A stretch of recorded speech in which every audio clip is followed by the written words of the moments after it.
Maraming bagay ang akala natin makakapag-satisfy. Success, relasyon, achievements.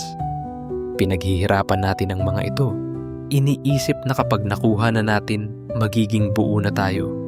Pero bakit parang may kulang pa rin? Bakit may uhaw na hindi nawawala kahit marami na tayong natatanggap? Sa kwento ng babae sa balon, sinabi ni Jesus na siya ang living water. Hindi ordinaryong tubig na babalik ang uhaw pagkatapos uminom. Siya ang nagbibigay ng buhay na walang hanggan at kapayapaan na hindi kayang ibigay ng mundo. Inialok niya ang sarili niya bilang sagot sa pinakamalalim na pangangailangan ng puso.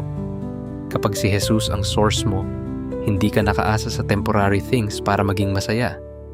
Hindi ibig sabihin, mawawala ang struggles. Pero may laman ang puso mo kahit kulang ang paligid. Ang tanong, saan ka umiinom?